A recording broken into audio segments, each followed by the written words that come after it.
ये है आज की आधुनिक अयोध्या। तो चलिए इसे गहराई से जानने की शुरुआत करते हैं। बस अड्डा।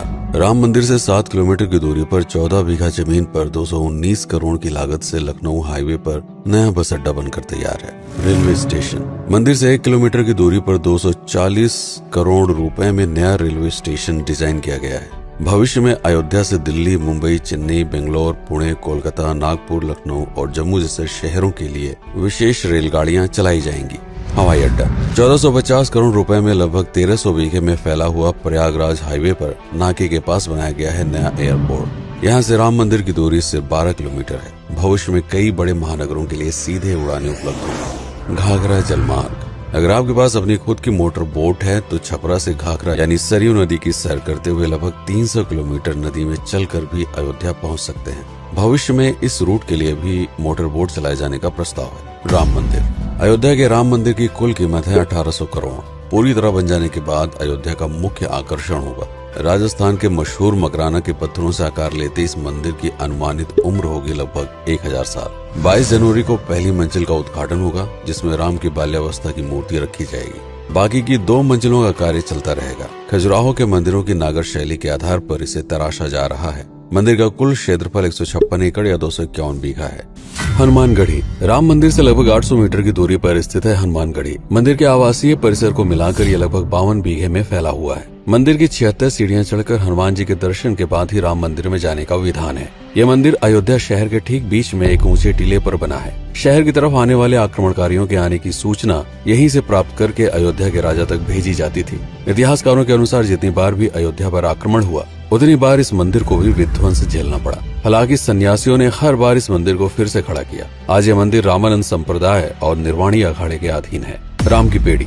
अयोध्या को सरयू नदी की भयंकर बाढ़ से बचाने के लिए इस बांध का निर्माण किया गया था, जिस पर श्रद्धालुओं के स्नान के लिए कई घाट बना दिए गए थे। इतिहासकारों के अनुसार जितनी बार भी बांध टूटता था, सरयू का पानी अयोध्या की गलियों में घुस आया करता था। इसी बाढ़ से बचने के लिए पूरे अयोध्या में जगह जगह पर ऊंचे टीले बनाए गए थे, जैसे राम टीला, हनुमान टीला, लक्ष्मण टीला। आज ये बांध अयोध्या का मुख्य पर्यटन स्थल बन चुका है। हर दीपावली पर यहाँ लाखों दिए जलाकर रामायण की उस घटना को उत्सव के रूप में मनाया जाता है जब श्री राम अयोध्या वापस लौटे थे। अयोध्या के कई बार उजड़ने के पीछे एक कारण इस नदी को भी माना जाता है। हालांकि इसी नदी की वजह से यहाँ पर गन्ने की खेती बड़े स्तर पर की जाती है। लता मंगेशकर चौराहा। नया घाट और बस स्टैंड के पास ही अयोध्या का मुख्य चौराहा 6.7 करोड़ रुपए में बनकर तैयार हुआ है। पद्मश्री से सम्मानित राम सुथार जी ने 2 माह के कठिन परिश्रम के बाद इस 40 फीट लंबी वीणा को आकार दिया। 14 टन की इस वीणा को लता जी के स्मृति चिन्ह के रूप में यहाँ पर लगाया गया है। इसीलिए इसका नाम नया घाट चौराहे से बदलकर लता मंगेशकर चौराहा कर दिया गया है। धर्मपथ। नया घाट से कुछ पहले सड़क के दोनों तरफ 30 फीट ऊंचे 40 सूर्य स्तंभ लगाए गए हैं, जिसे धर्मपथ का नाम दिया गया है, जो श्री राम के राजकुल सूर्यवंश का प्रतीक है। दशरथ समाधि स्थल। नए बस अड्डे के बगल से एक पतली रोड कछार से आगे बढ़ते हुए लगभग 12 किलोमीटर दूर ले आती है दशरथ समाधि स्थल, जो बिलहर घाट पर मौजूद है, जिसके बारे में मान्यता है कि यहाँ पर राजा दशरथ का दाह संस्कार हुआ था। राम मंदिर के साथ ही इस जगह को भी पर्यटन स्थल के रूप में विकसित किए जाने की योजना पर कार्य चल रहा है। भरत कुंड। अयोध्या से 15 किलोमीटर दूर है नंदीग्राम। यहाँ मौजूद तालाब को भरत कुंड कहते हैं। मान्यता है कि इसी जगह से भरत ने पूरे अयोध्या का राज कार्य संचालित किया था। पर्यटकों के लिए इस स्थान को भी विकसित किया जाएगा। गुप्तार घाट। राम की बेड़ी से सरयू नदी के किनारे चलते हुए 10 किलोमीटर दूर स्थित है गुप्तार घाट। ये कैंट एरिया में पड़ता है। इस जगह को श्री राम के जल समाधि के रूप में महत्व दिया जाता है। इसके अलावा अयोध्या नगर में हर गली में कई विशेष मंदिर हैं, जिनकी अपनी मान्यताएं हैं, कथाएं हैं, विशेषताएं हैं। पूरी तरह से विकसित हो जाने के बाद नई अयोध्या को पूरी तरह से जानने के लिए, इसका आनंद लेने के लिए कम से कम 3 दिनों तक यहाँ रुकने की आवश्यकता है। देश विदेश से ज्यादातर पर्यटक भारत आते हैं उत्तर प्रदेश में आगरे का ताजमहल देखने और प्राचीन नगर काशी और सारनाथ घूमने। प्रश्न ये है कि अयोध्या घूमने और श्री राम का मंदिर देखने के लिए भला विदेशी क्यों आएंगे?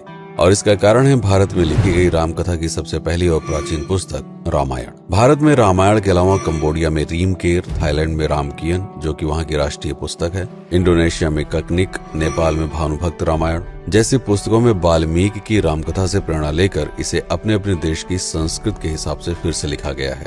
पात्रों के नाम, कुछ नई घटनाओं के अलावा मूल रामकथा सभी में एक जैसी है। इसके अलावा भारत में ही रामकथा को लेकर संस्कृत में 7 संस्करण, हिंदी में 3 संस्करण, गुजराती में 47, उड़िया में 14, तेलुगु में 5, कन्नड़ में 4 और अन्य भाषाओं में लगभग 17 संस्करण मौजूद है। इसके अलावा लिखे गए नाटक, कविताएं आदि को भी अगर मिला दिया जाए तो इस दुनिया में 300 से अधिक तरह से राम कथाएं बार बार लिखी गई हैं।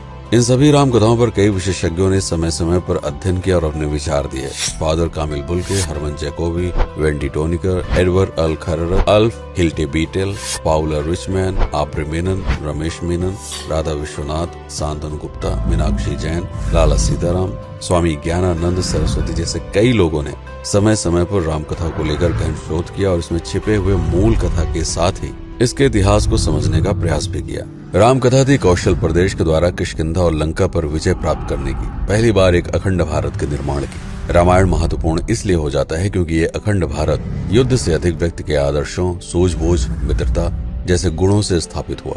रामायण एक ऐसा डॉक्यूमेंट है जो ये समझाता है कि भारत पहली बार एक कैसे हुआ। इसलिए ये गाथा न तो कभी भुलाई जा सकती है और न ही कभी मिटाई जा सकती है। और आज की अयोध्या उसे अखंड भारत का एक प्रतीक है, अपनी संपन्नता के कारण जिसने समय समय पर बाहरी आक्रमणकारियों का भी सामना किया। अयोध्या की इसी संपन्नता ने यहाँ पर मुगलों को भी आकर्षित किया। महात्मा बुद्ध भी यहाँ पर रुके, सिखों के गुरु साहब भी आए और जैन धर्म के तीर्थंकर भी।